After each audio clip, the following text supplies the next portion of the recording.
అది కూడా మాట్లాడట్లా. కానీ మీరు బాధ్యత తీసుకున్నారు. మీరు హైందవ ధర్మాన్ని కాపాడుతానని మీరు బాధ్యత తీసుకున్నప్పుడు కాపాడాల్సిన అవసరం మీ మీద ఉంది. బోర్డుని మీరు స్థాపించారు, మేము స్థాపించాల.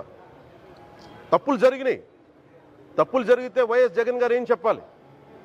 ఒకవేళ నాకు తెలియకుండా మేము ఆయన బ్లేమ్ చేయట్లా. కానీ మీ ఆధ్వర్యంలో జరిగింది, మీరు కాన్స్టిట్యూట్ చేసిన బోర్డు వల్ల జరిగిన తప్పిదాలు ఇవి. మేము ఇవి కనుగొన్నాం. ల్యాబ్ టెస్టులు ఇవన్నీ మేము ఆటలాడతామా? ఇవన్నీ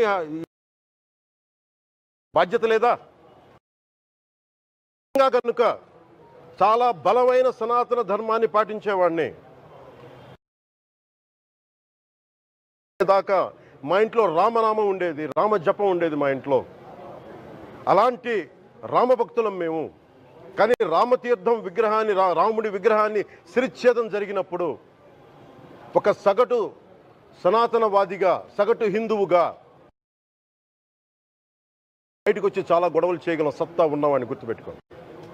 ఇది ముఖ్యంగా వైసీపీ నాయకులకి, నన్ను విమర్శించే దేశ యావత్తు నన్ను విమర్శించే ప్రతి ఒక్కరికి తెలియజేస్తున్నా. గొడవ పెట్టుకోవాలంటే చాలా బలంగా గొడవ పెట్టుకోవాలి. కానీ నాది పేదవాళ్ళ కష్టాలు, క్రిమినలైజేషన్ ఆఫ్ పాలిటిక్స్, వీటి మీద మేము మాట్లాడతాం. వీటి మీద తప్పించాం. ప్రజలు బాగుండాలి, కాన్స్టిట్యూషన్ వాల్యూస్ని అప్హోల్డ్ చేయాలి, రాజ్యాంగం బాగుండాలి, వీటి కోసం తపన పడేవాళ్ళం. కానీ సెక్యులరిజం పేరు మీద, secularism is not one way, it's two way. Secularism అంటే కూర్చోబెట్టి ఒక్క సైడ్ నుంచి వచ్చేది కాదు, అన్ని సైడ్ నుంచి రావాలి. ఇది చాలా ఆవేదన కలిగిస్తుంది. కొన్ని దశాబ్దాలుగా చూస్తున్నారు ప్రతి హిందువు.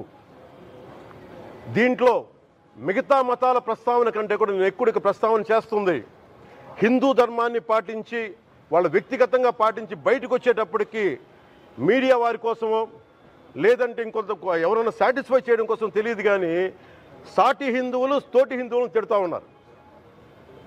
ఇది చాలా ఆక్షేపణీయం. దీంట్లో నేను ముస్లిమ్స్ నిందించట్లా, అది క్రిస్టియానిటీ నిందించట్లా, కానీ బాధ్యత తీసుకున్న హిందువుల్ని నేను నిందిస్తున్నాం. బాధ్యత మీది.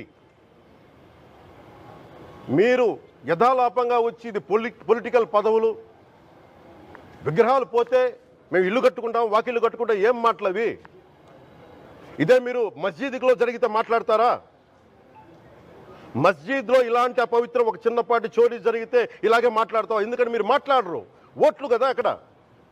కానీ హిందువులు మాట్లాడితే హిందువులు అందరికీ ఎవరు పట్టించుకోరు. ఇక్కడ మా వేదన ఉండదా? మౌనంగా ఉన్నామంటే బాధ లేదనా? కోపం రాదనా?